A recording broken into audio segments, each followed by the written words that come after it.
उन्हें ही M farm course के लिए एक निर्धारित परसेंटेज पर एडमिशन दिया जाता है।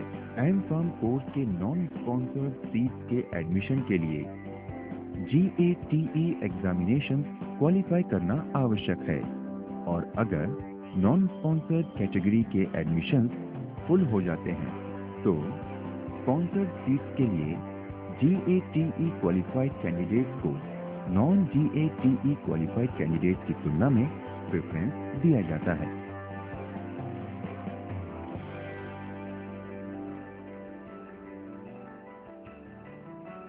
परसेंटेज बेसिस पर नॉन GATE क्वालिफाइड कैंडिडेट्स को एडमिशन तभी दिया जाता है जबकि GATE क्वालिफाइड कैंडिडेट अवेलेबल ना हो। आज के लिए बस इतना ही। अगले एपिसोड में हम फिर KN Kundnani college of pharmacy के अन्य पहलुओं पर व्याख्या करेंगे। तब तक के लिए नमस्कार।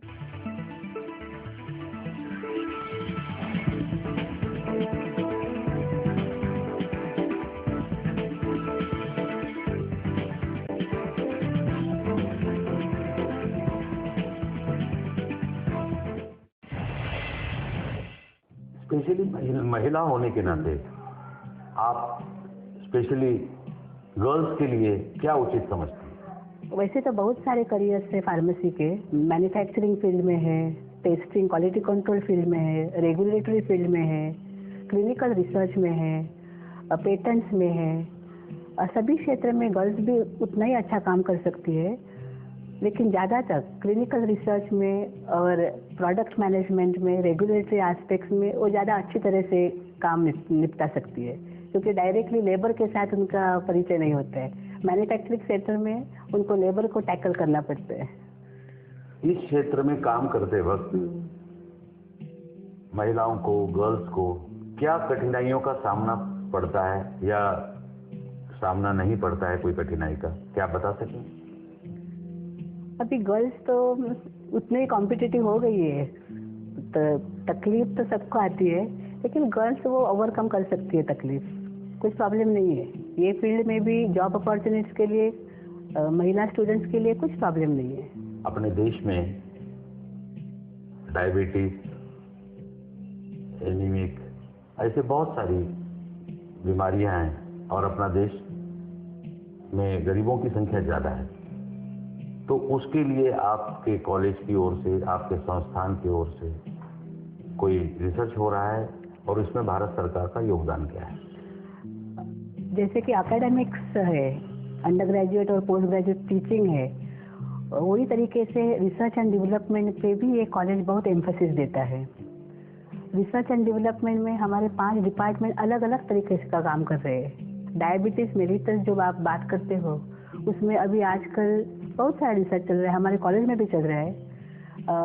फैक्ट हमारे स्टूडेंट्स ने अभी थोड़े टाइम पहले डायबिटीज डिटेक्शन कैंप ऑर्गेनाइज किया था, तो ये बहुत सोशली अच्छा काम किया था, जिधर बहुत सारे लोगों को उन्होंने मदद की। उनको समझता नहीं है उनको डायबिटीज है करके, कभी समझा ही नहीं, लेकिन डायबिटीज डिटेक्शन कैंप के वजह से बहुत सारे सामान्य लोगों को ये प्रेरणा मिली और उनका डायबिटीज डिटेक्ट हो गया। और फिर प्रिलिमिनरी स्टेज में डिटेक्ट होने के बाद फिर उसके ऊपर अच्छा सा इलाज भी हो सकता है और साइड इफेक्ट जो होते हैं वो कम हो जाते हैं। तो रिसर्च के ऊपर भी हम लोग ध्यान देते हैं डायबिटीज के, और दूसरा उसका सोशल अवेयरनेस वो भी स्प्रेड करने में हमारे बच्चे लोग बहुत सारे काम करते हैं। क्या कोई महिला का आप नाम बता सकती हैं, महिला स्टूडेंट्स का, इस कॉलेज से या फार्मा कॉलेज से, जिन्होंने जाके उद्योग जगत में फार्मासिटी की लाइन में कोई नया काम शुरुआत किया और सक्सेसफुल महिला हो? हमारे बहुत सारे महिला स्टूडेंट्स एंटरप्रेन्योरशिप में गए हैं। अदिति पानंदीकर करके डायरेक्टर है इंडोको रेमेडीज की, वो उसका खुद का कंपनी, उसके फादर का कंपनी वो असिस्ट कर रही है और बहुत अच्छा काम कर रही है। मधु उत्तम सिंह करके एक लड़की है, वो भी बहुत अच्छा काम कर रही है हीमो फार्मा में, वो डायरेक्टर है अभी। तो बॉयज़ के जैसा लड़कियां लोग भी उतना ही काम अच्छा कर रही है, कुछ दिक्कत नहीं है काम करने में। इतना कुछ जानने के बाद भी और भी बहुत कुछ बाकी है कुंदनानी कॉलेज के बारे में जानने के लिए। अगला सेगमेंट अभी बाकी है दोस्तों, ढेर सारी जानकारियों के साथ।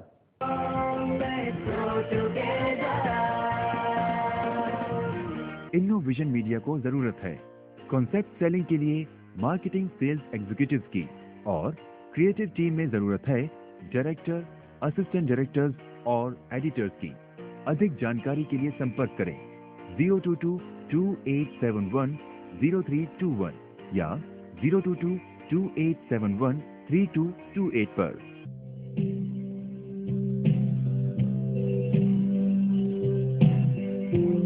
रुपए के चिन्ह को कैबिनेट की मंजूरी मिलने के बाद अब इसे सॉफ्टवेयर डिक्शनरी और कंप्यूटर कीबोर्ड में शामिल करने की मुहिम शुरू हो गई है। सेल फोन में भी इस प्रतीक को शामिल करने की जरूरत होगी।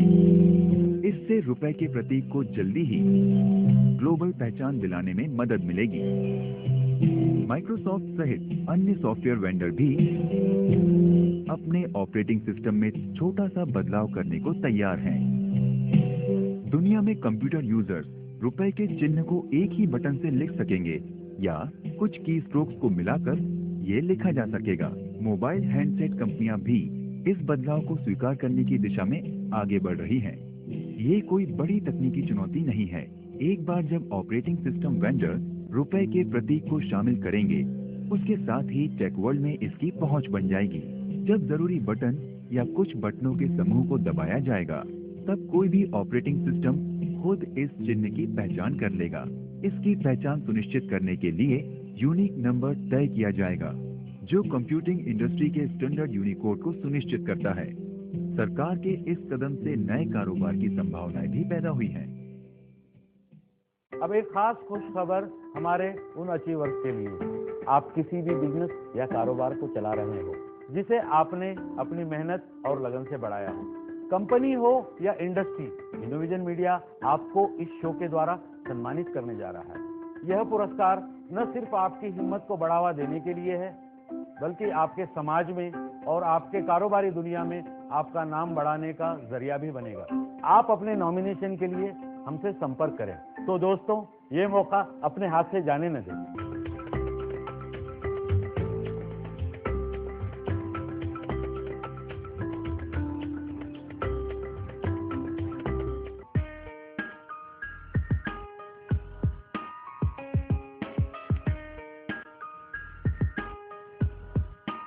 Central board of direct taxes ने ये सूचना दी है कि जो भी टैक्स पेयर अपने रिटर्न्स इंटरनेट द्वारा जमा करते हैं, उन्हें 30 दिन में रिफंड मिल जाता है। 2006 में लागू किए गए इस सिस्टम में, जहां इंटरनेट के द्वारा रिटर्न फाइल की सुविधा उपलब्ध की गई, ये सिस्टम कंपनीज के लिए जरूरी रखा गया था। मगर अब डिपार्टमेंट चाहता है कि ज्यादा से ज्यादा लोग इस सुविधा का लाभ उठाएं। IT डिपार्टमेंट का कहना है कि मैनुअली रिटर्न फाइल करने पर रिफंड आते आते 6 से 18 महीने लग जाते हैं। इससे उनका भी काम बढ़ जाता है। अगर लोग इंटरनेट की सुविधा का लाभ उठाते हैं, तो न सिर्फ रिफंड 30 दिन में मिल जाता है, बल्कि इससे उन्हें भी एक लंबे प्रोसेस से राहत मिलेगी।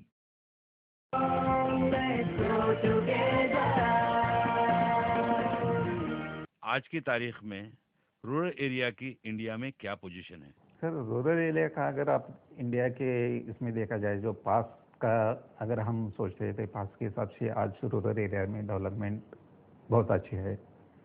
मगर डेवलपमेंट फ्यूचर इसमें डेवलपमेंट करने के लिए बहुत चांसेस भी है। जो स्टैंडर्ड ऑफ लिविंग पास में था, उससे कहीं बेटर स्टैंडर्ड ऑफ लिविंग है। रूरल का कोई बहुत से बच्चे या समझो कि इवन फॉरेन में भी पढ़ते हैं, बड़े बड़े सिटीज़ में भी पढ़ते हैं।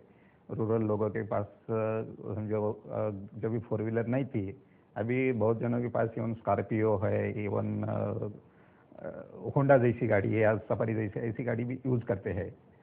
जो कम्युनिकेशन का गैप था पहले की, ज़्यादा रोड का डेवलपमेंट नहीं था, इवन कम्युनिकेशन हर एक, अभी भी बहुत से लोगों के पास मोबाइल सब सिस्टम है।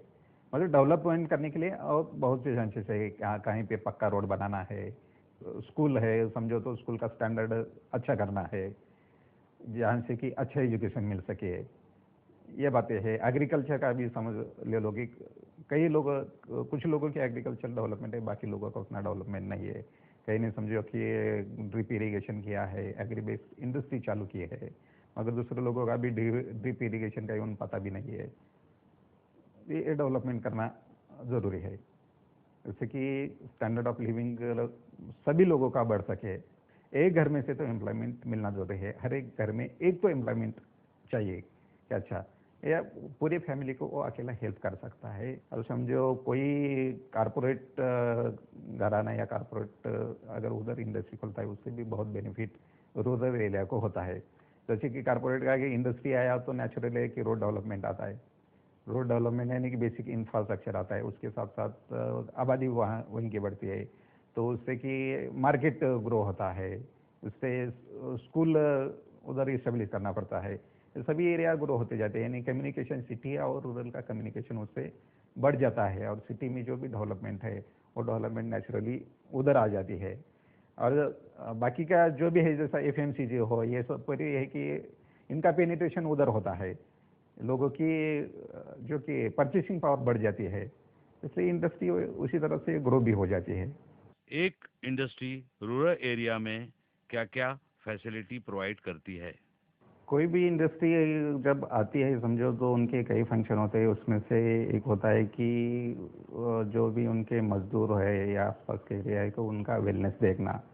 तो उसी इंडस्ट्री की खुद की भी इन हाउस फैसिलिटी होती है कि उनके अच्छे से हॉस्पिटल भी वो उधर सेटअप करते हैं। जो उनके वर्कर्स और उनके फैमिली मेम्बर को उधर फैसिलिटी तो मिलती है ही, इवन गांव के जो लोग हैं उनको भी फैसिलिटी मिलती है।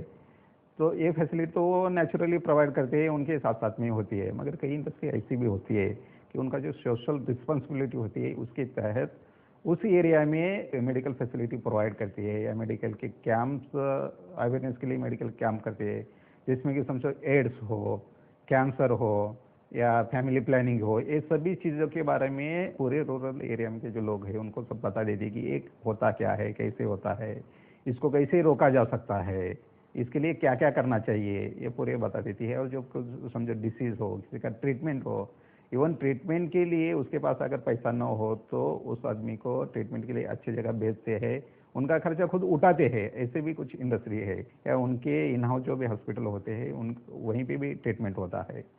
ये तो होता है। बाकी उसके साथ उनके जो वर्कर होते हैं, वर्कर के साथ भी कंपनी पूरा एक ग्रुप इंश्योरेंस करा देती है, जिसमें कि हेल्थ इंश्योरेंस कहा जाता है कि हेल्थ के बारे में जो भी अगर बड़ा डिसीज हो तो उससे अगर कुछ ट्रीटमेंट लेना है तो उस इंश्योरेंस के जरिए वो ट्रीटमेंट कवर हो जाता है, और कंपनी पे भी ज़्यादा बोझा नहीं आता है। यही फैसिलिटी होती है। यानी रूरल का जो हेल्थ का स्टैंडर्ड है वो इससे बढ़ जाता है। इवन अगर उधर पॉपुलेशन बढ़ेगी तो जो गवर्नमेंट का भी जो भी इंफ्रास्ट्रक्चर हेल्थ के बारे में था, नेचुरली वो भी बढ़ता है। जहाँ पे पहले एक डॉक्टर था, बाद में 2 डॉक्टर होते हैं। कई जगह पे छोटे ऑपरेशन थिएटर भी उधर वो सेटअप करते हैं। पहले समझो पेशेंट अगर एडमिट उधर नहीं होता था, वे पेशेंट एडमिट होने के लिए ऐसी व्यवस्था भी करते हैं कि कुछ पेशेंट उधर एडमिट हो जाए। समझो लेडीज़ का कुछ प्रॉब्लम हो, डिलीवरी हो, अगर समझो तालुका प्लेस पे जाना है तो ऐसे नहीं होता कि वो उधर हो जाता है। यानी गवर्नमेंट का भी इंफ्रास्ट्रक्चर बढ़ता है और खुद इंडस्ट्री का भी इंफ्रास्ट्रक्चर उसके साथ बढ़ जाता है। तो हेल्थ का अवेयरनेस उसकी वजह से पहले से ज़्यादा तो रूरल एरिया में इंडस्ट्री की वजह से नेचुरली आ जाता है।